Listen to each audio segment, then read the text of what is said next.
नमस्कार दोस्तों, मैं दिव्यांशी गोड़ एक बार फिर हाजिर हूं एसबीटी न्यूज की खास खबरों के साथ। पेश है आज 30 अक्टूबर 2024 बुधवार शाम 7:15 बजे राजस्थान की बड़ी खबरें।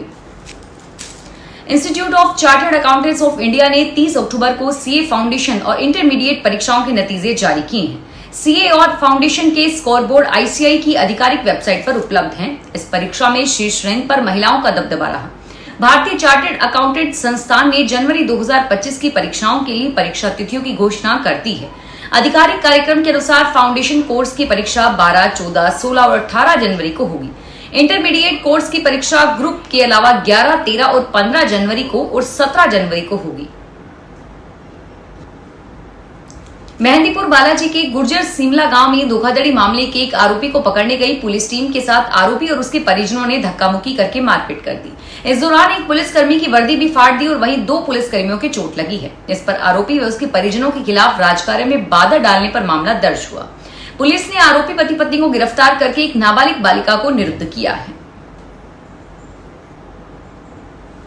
पेट्रोलियम मंत्री हरदीप सिंह पुरी ने जनता के लिए राहत भरी खबर दी है। आने वाले दिनों में पेट्रोल के दाम में 5 रुपए तक की कमी और डीजल में 2 रुपए तक की कमी देखने को मिल सकती है।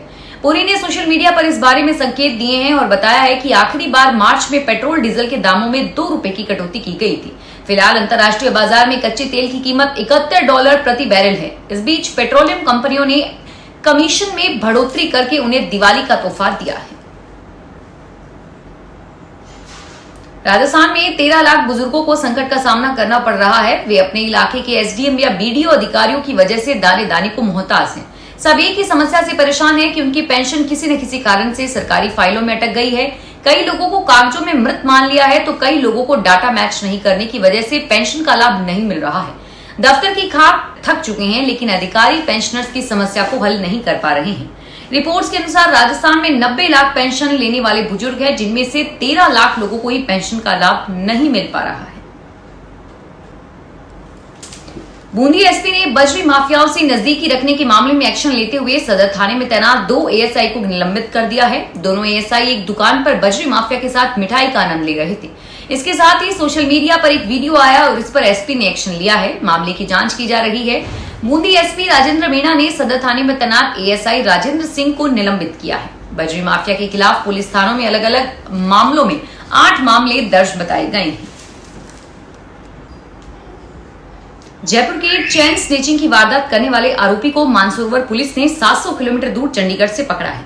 इसके एक साथी को पुलिस पहले ही पकड़ चुकी है और पूछताछ में आरोपी ने बताया कि वह जयपुर शहर से 6 से ज्यादा चेन स्नेचिंग की वारदात कर चुके हैं। डीसीपी ने बताया कि 4 अक्टूबर को एक महिला ने रिपोर्ट दर्ज कराई कि कावेरी पथ पर केएल चेन स्टेडियम के पीछे की तरफ से 2 बाइक सवार ने उसके हाथ से पर्स छीना। ऐसे में वह सड़क पर गिर गई और उसके काफी चोट भी आई।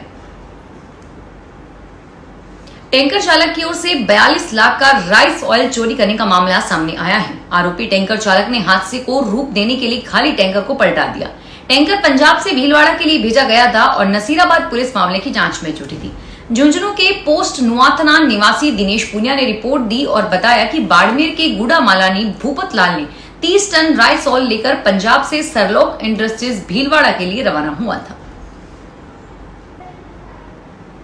दौसा गुर्जर समाज के दीपावली स्नेह मिलन समारोह में उन्होंने कहा है कि मैं किरोड़ी लाल मीणा नहीं बल्कि किरोड़ी सिंह भैंसला हूँ। मेरा छोटा भाई सचिन पायलट है, इसलिए गुर्जर समाज से आशीर्वाद लेने के लिए आपके बीच आया हूँ। मैंने सुना है कि समाज जिसे सबसे पहले आशीर्वाद देता है हमेशा उसके साथ रहता है।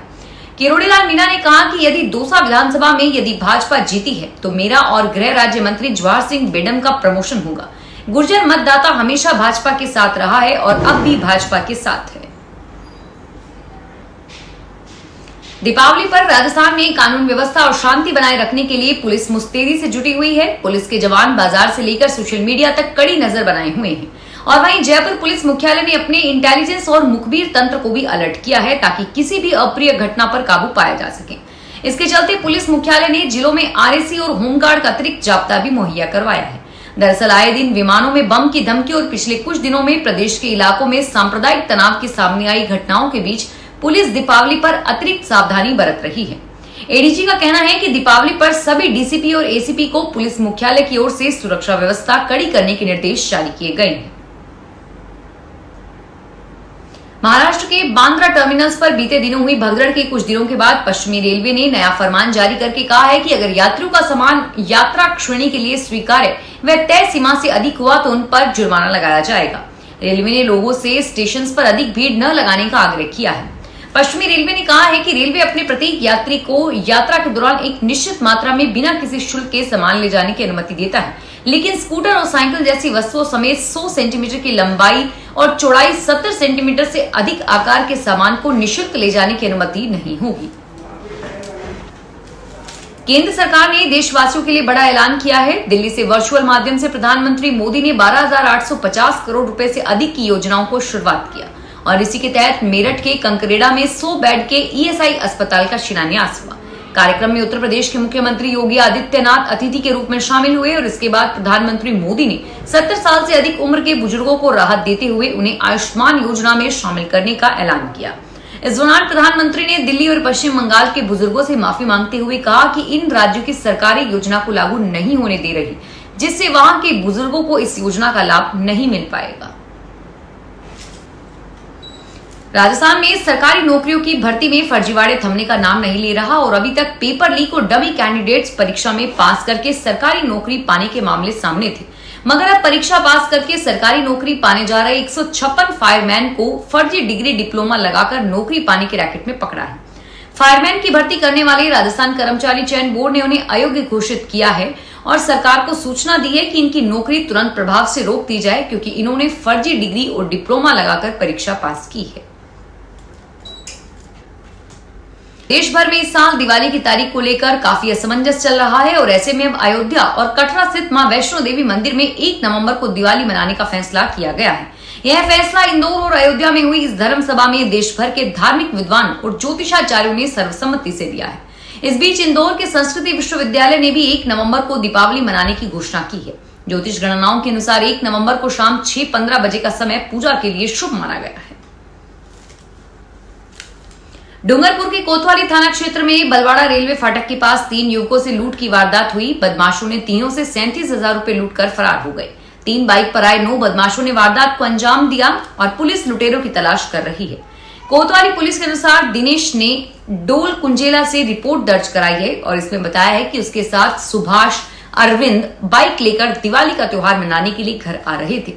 गुजरात में रवाना होकर आधी रात को बलवाड़ा फाटक के पास में पहुंचे और फाटक क्रॉस करके आगे आते ही 3 बाइक पर आए बदमाशों ने ओवरटेक करके तीनों को बाइक आगे खड़ी कर दी और वहीं से उन्हें नीचे गिरा दिया।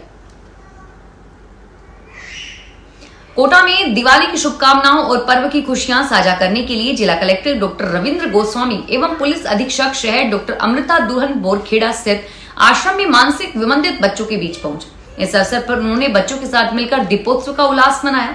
कलेक्टर डॉक्टर गोस्वामी ने बच्चों से संवाद करके उनकी दिनचर्या के बारे में जाना और उनसे गीत प्रस्तुत करने का आग्रह किया। बच्चों ने कविताएं और नृत्य प्रस्तुत किए, जिससे दीपावली का माहौल और भी आनंदमय हो गया। फिलहाल इस बुलेटिन में इतना ही और फिर हाजिर होंगे तमाम बड़ी खबरों के साथ। धन्यवाद।